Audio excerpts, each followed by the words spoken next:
Hello, children.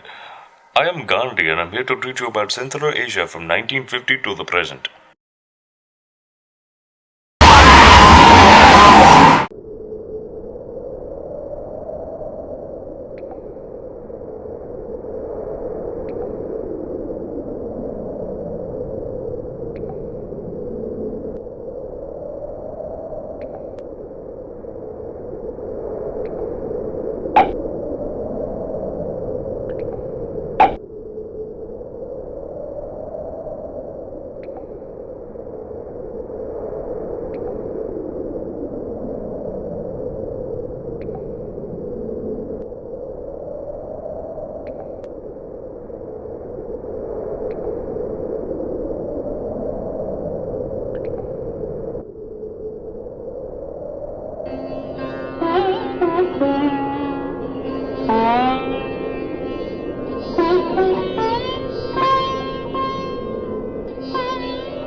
India found the path of neutralism a hard one in a world torn by strife.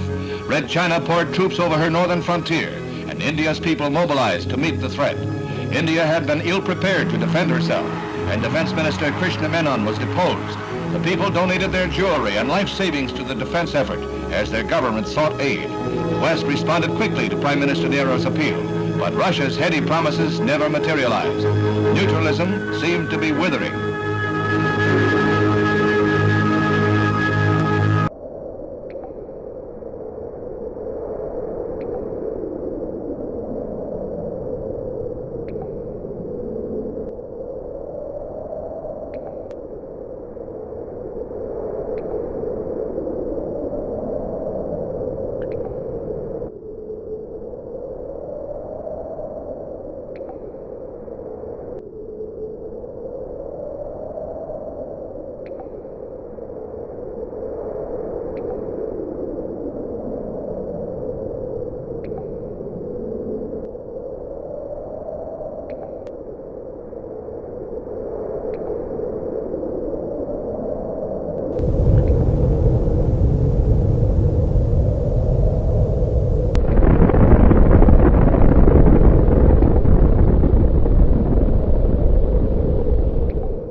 Nine years, 50 days, and counting.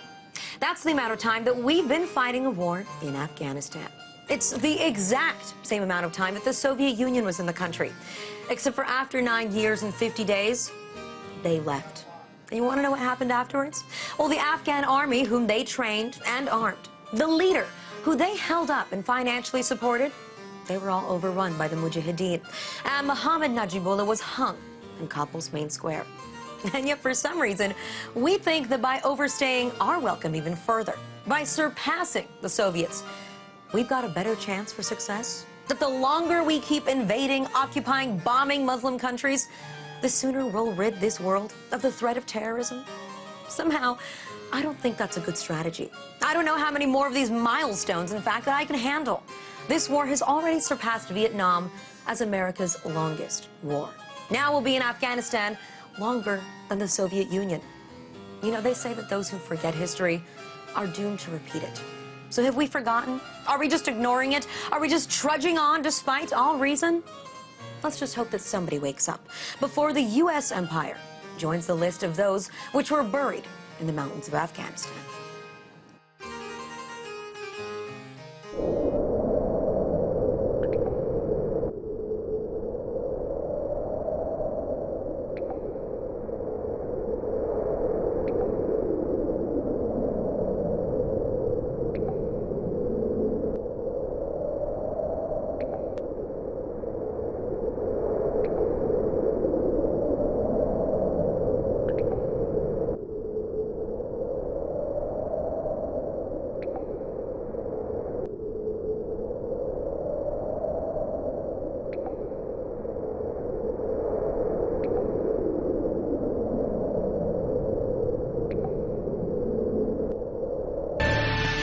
Since gaining independence from the Soviet Union nearly 20 years ago, Kazakhstan has struggled to be taken seriously.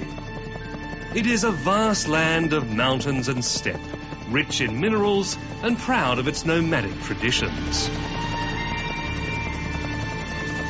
In a few generations, it went from a wild, untamed frontier to a Soviet colony.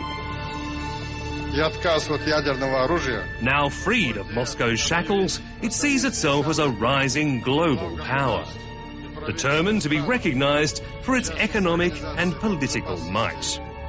You may be surprised by how many politicians, great and small, want a part of it.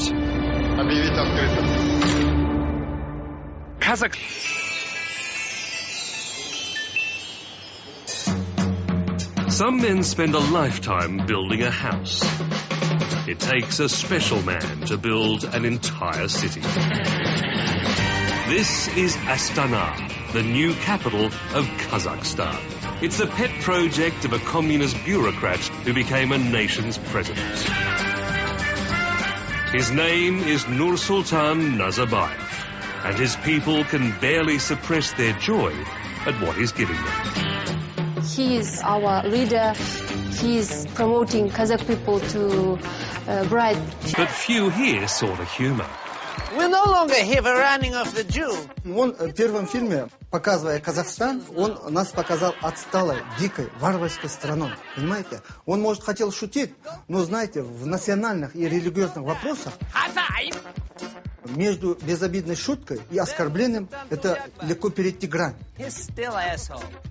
Это демократия, это не есть вседозволенность. У каждой демократии, свободы слова, политкорректности должны быть свои общечеловеческие границы, этические границы, нравственные. А он все перешел.